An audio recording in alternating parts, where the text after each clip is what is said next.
Bismillahirrahmanirrahim. Assalamualaikum warahmatullahi wabarakatuh. Alhamdulillah wa syukurillah wa la hawla wa la quwata illa billah. Hasbi rabbi jalallah ma fi qalbi ghairullah nur Muhammad sallallahu la ilaha illallah amma ba'd. Ibu-ibu, bapak-bapak korban Prim Kokas, bapak-bapak dan ibu-ibu korban pemagaran PT Krakatau Steel, masih semangat? Masih semangat? Kita bikin panas.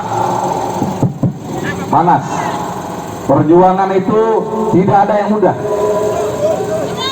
Kita akan berhenti berjuang ketika nyawa kita keluar dari jasad kita. Ini baru panas, belum seberapa. Saya melihat dari tatapan mata ibu-ibu, bapak-bapak semuanya yang menjadi korban kesombongan dari Krakatau Steel ini. Saya melihat ada rasa takut di dalamnya.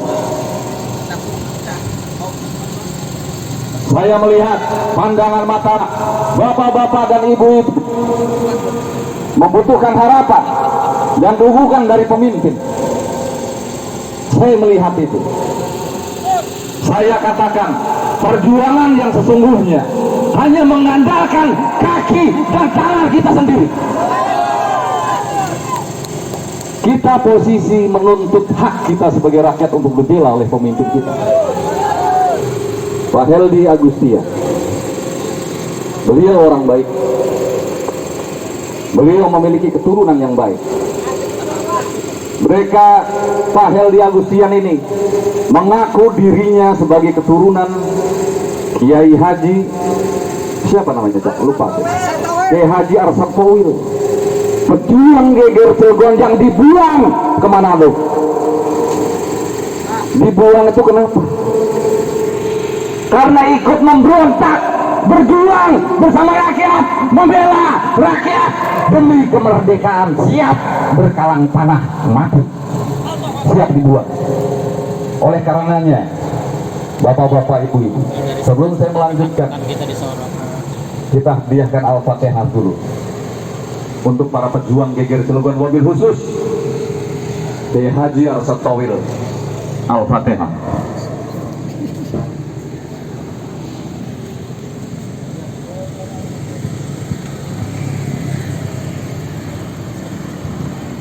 Bapak-bapak, ibu-ibu, PT Krakatau Steel memang benar-benar zalim. Kita tidak membenci pribadi, bukan. Kita tidak membenci Silmi Karim, dia orang baik. Tentang adalah kebijakannya yang salah, kita ingin luruskan itu. Silmi Karim, bahasa Arab, Silmi keselamatan, Karim maha pemurah. Ibu bapaknya Silmi Karim berniat melahirkan anak yang bernama Silmi Karim, membawa keselamatan bagi dirinya, keluarganya, dan masyarakat. Itu yang pertama. Dan pemurah, tidak sombong. Pemurah terhadap rakyat jelata, pemurah terhadap masyarakat. Itu harapannya. Silmi Karim lupa dengan namanya sendiri, nama yang indah, yang membawa keselamatan dan punya rasa welas asih. Hilang dia, mungkin dia hilang ingatan. Wallahu a'lam bishawab. Jelas yang namanya pemagaran melanggar aturan yang ada di kota ini. Perda nomor 5 tahun 2012. Siapa yang menciptakan Perda nomor 5 tahun 2012? Pemerintah daerah, wali kota yang bikin, DPRD yang bikin. Tapi kenapa tidak ditegakkan aturan itu? Untuk apa ada perda? Bakal itu perda kalau tidak ada manfaatnya.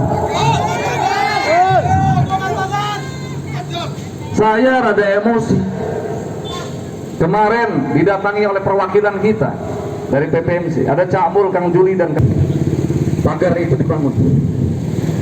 Nanti izin menyusul. Ini pernyataan yang bodoh, pernyataan yang tidak paham aturan. Dia itu wali kota yang membuat aturan, yang menjalankan aturan, yang menegakkan aturan. Wali kota. Kita menuntut itu agar dia tegas. Kalau dia benar-benar ada keturunan pejuang yang Cilegon, Ki Haji Ahmad Thohir, buktikan kepada kami. Bongkar itu pagar. Dengan dasar Perda nomor 5 tahun 2012. Yang kedua, Undang-Undang nomor 38 tahun 2004 tentang badan jalan. Tentang jalan. Siapa yang menciptakan undang-undang? Pemerintah pusat dan DPR. Pertanyaan berikutnya, siapa yang menegakkan undang-undang? Siapa yang punya kewajiban menegakkan undang-undang? Aparat penegak hukum, termasuk Kapolres Cilegon. Kenapa diam? Itu pertanyaan saya. Dikantongi. Pak Sigit, saya tahu Pak Sigit orang baik. Saya minta kepada Pak Sigit untuk bersikap tegas. Saudara menjabat sebagai Kapolres, tugasnya menegakkan undang-undang. Kenapa diam? Atas terjadi pelanggaran dalam undang-undang nomor 38 tahun 2004. Kita tuntut. Catat itu baik-baik. Jangan merasa bijak. Kapolres wajib hukumnya menegakkan undang-undang nomor 38 tahun 2004. Wali kota wajib hukum menegakkan Perda nomor 5 tahun 2012. Jelas. Paham saudara-saudara. Nanti setelah acara ini, khusus untuk korban pemagaran, karena polisi belum bergerak, rakyat akan bergerak menyetop pemagaran itu.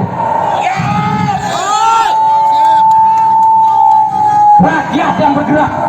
Kami ini pemilik kedaulatan sejati daripada rakyat ini, daripada negara ini. Kami titipkan bangsa ini, negara ini pada kalian. Karena digaji oleh pajak yang diperas dari keringat dan darah rakyat. Kemana kalian? Semuanya dipertanggungjawabkan di dunia dan di akhirat. Saudara-saudara, itu yang pertama terkait korban pemagaran. Yang kedua, saudara-saudara, tadi sudah ada perwakilan korban. Primkokas, investasi bodong 94 miliar hilang. Siapa tikus-tikus berdasinya? Manajemen Primkokas, manajemen KF, semuanya berkonspirasi mengeruk uang pensiunan. Udah tahu Ini sungguh pelik. udah kecuali dulu kalau diri di sini. Sangat jeli sekali kebijakan ini. Sudah tadi. Kita melihat, mendengar informasi bahwa korban-korban itu yang sudah berjuang 3 tahun, yang semuanya pensiunan, usianya 60-an, mereka seperti ayah dan ibu kita sendiri. Siapa yang membela mereka? Siapa yang membela mereka? Tidak ada. Polisi belum, wali kota belum, baru kemarin Komisi 1 dan Komisi 2 mediasi, intinya mendukung korban-korban ini. Sehingga kita hari ini, karena proses politik sudah kita jalankan di Dewan, maka kita menuntut wali kota Cilegon, menuntut Kapolres untuk juga membantu. Korban ini sudah melaporkan ke Polda dari bulan Januari. Bulan Juni baru ada apa Bu? SP 2HP. 6 bulan menunggu. Kita menuntut juga kepada Kapolres, menyampaikan kepada Kapolda, tegakkan hukum seadil-adilnya. Jangan sampai hukum itu hanya tajam ke bawah dan tumpul ke atas. Siapapun yang terlibat di dalamnya, tangkap, adili, penjarakan dia seumur hidup kalau perlu. Penjahat-penjahat ini yang membuat kerusakan di muka bumi, mereka harus timbal hukuman. Saudara-saudara, kami sudah mendengar bahwa wali kota tidak menemui kita. Itu salah satu indikasi bahwa beliau bukanlah seorang gentleman yang sejati. Pengecut, mengaku dirinya keturunan pejuang Geger Cilegon. Amat saya sangat disayangkan sekali.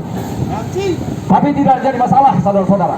Ini ada bagian daripada ujian perjuangan kita. Kita tetap akan bergerak. Kami minta 2 perwakilan dari korban Brimkokas. Kami juga minta 2 perwakilan dari korban Pemagaran.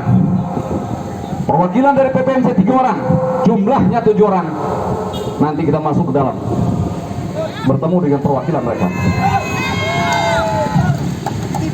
Jadi bapak-bapak, ibu-ibu, terakhir saya mengingatkan bapak dan ibu-ibu, kita berpanas-panas berjuang menuntut hak.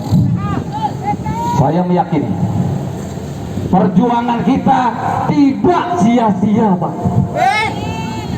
Bukan bicara tentang keberhasilan, kesuksesan atau kegagalan, itu tidak penting bagi kita.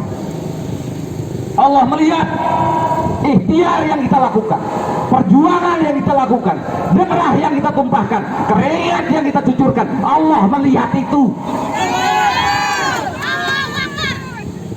Allah Maha Adil. Yakin dengan seyakin-yakinnya di dalam dada-dada bapak-bapak dan ibu-ibu. Jangan pernah surut untuk terus berjuang. Jangan pernah mundur. Jumlah kita tidak banyak, tapi ingat, baginda kita Rasulullah Sallallahu Alaihi Wasallam pertama kali melakukan perang Badar, jumlah pasukan hanya 313 melawan 1000 orang pasukan. Apa yang terjadi? Yang 1000 dikalahkan yang 313. Itu sejarah, itu fakta sejarah yang menjadi bahan pertimbangan kita untuk terus mengobarkan semangat kita tanpa henti sampai tujuan kita tercapai. Jangan pernah mundur dari perjuangan ini. PPMC mempersatukan korban-korban ini, baik korban Brimkokas, baik korban Pemagaran, untuk semuanya bersatu karena kita memiliki nasib yang sama. Perasaan nasib yang sama sebagai orang yang tertindas, yang terjalimi oleh kebijakan Sri Karim dan kebijakan wali kota yang tidak jelas. Jadi masih banyak kawan-kawan kita yang ingin menyumbangkan dukungan, semangat berjuang. Kami persilahkan kepada kawan-kawan yang lain untuk bicara lantang, selantang-lantangnya.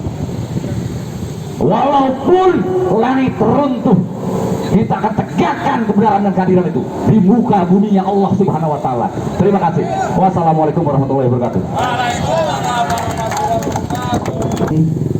Seperti apa